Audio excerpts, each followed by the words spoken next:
This is Pranav Guha Thakurta from Edu TV.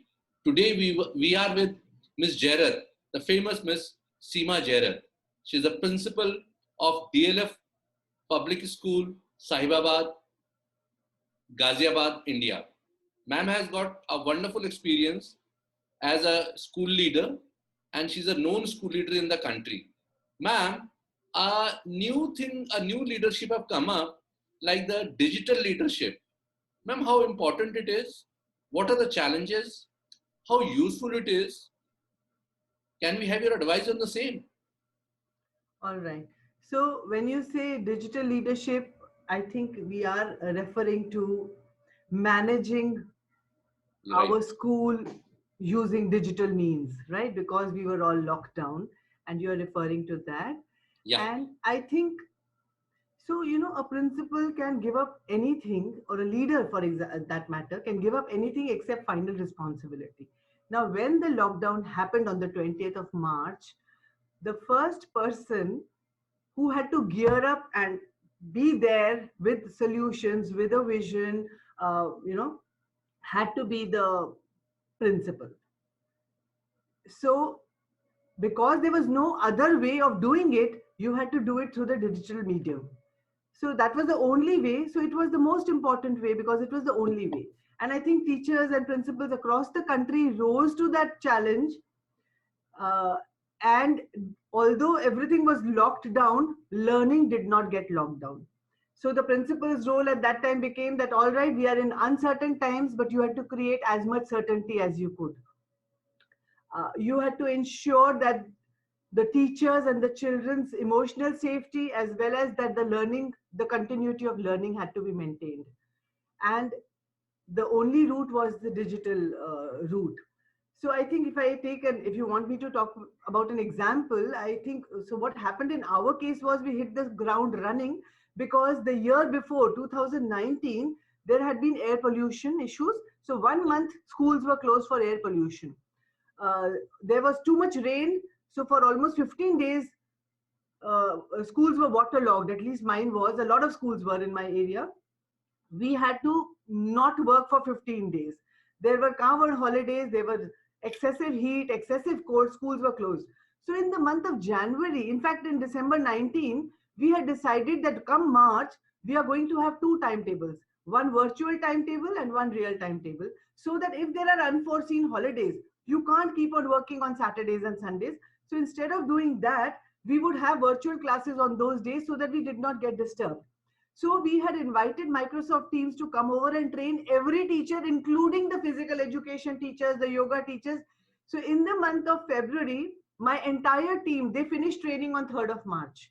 So everybody knew how to use Microsoft Teams. We did not know COVID was coming. So I think to some extent, leadership is also about predicting what could happen.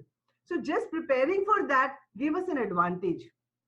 Our 10th and 12th then started taking classes. Initially they were doing on Zoom, then they moved on to Teams. So we already had a pilot.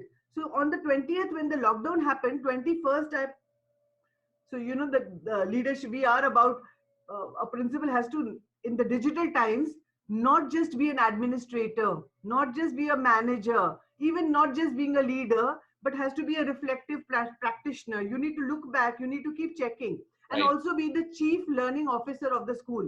You can't just be in that role of an administrator. So the learning begins with you. So you start learning. So you looked around, and 22nd of 20th of March, we had the lockdown.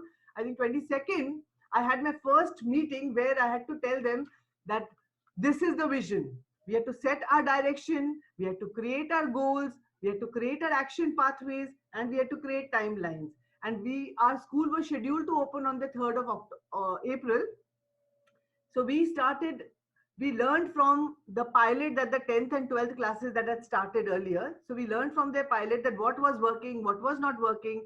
We geared ourselves together, put some SOPs in place, and then had the leadership meeting on the 23rd. And on the 24th of March, I was able to communicate to the entire team that this is how we are going to go. What are the things that we are going to look at? What is our vision going to be?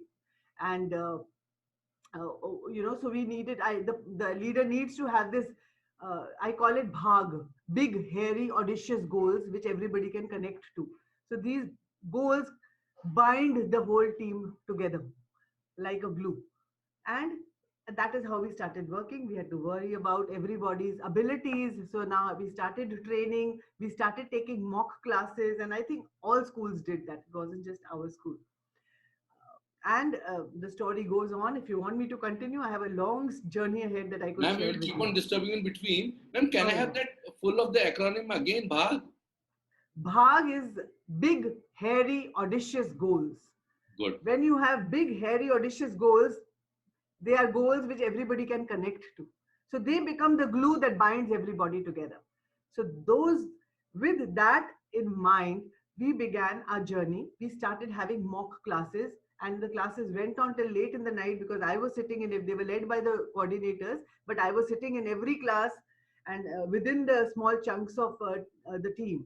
And slowly we identified the lead teachers, the teachers who could actually comfortably now match up to the expectations. So the principal's task was not just setting direction, but it was also building this shared vision. So those days we built that shared vision and we all moved together.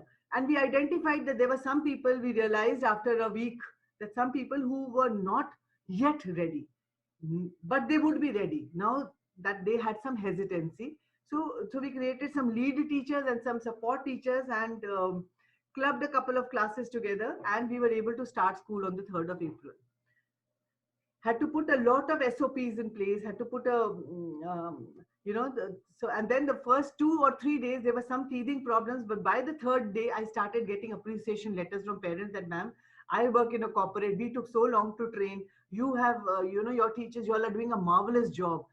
And I made sure that every appreciation letter was sent around to all the teachers, because it was the time when you needed to make sure that everybody's emotion, that the emotional quotient had to be high, everybody had to be motivated, everybody had to feel good about it. And I had to set benchmarks, I had to raise expectations that this is what good teaching learning looks like. I had to lead the teaching learning process in those, if you call it digital leadership, and so which needed rebooting of the entire teaching learning process. How does a lesson plan get made on digitally? And it did not take long. The interesting thing was that I think come 3rd of April, everybody was actually, teachers vowed themselves that we are able to do it with modest amount of effort, that it is possible. And this journey just continued. So we had our first parent teacher meeting on the 16th of May. Okay. And my concern at this time was, when we started school, we started with nursery onwards, nursery and pre-nursery. We also have 2+ age group. And my concern was, those children had never seen the school, they had never met the teacher. How are they going to function? I mean, how are we going to bond with them? But those classes, after the first 2 or 3 days of parents entering the class, and we knew that we have a small class room size. So in that group of 20, there were also 40 parents sitting at the back.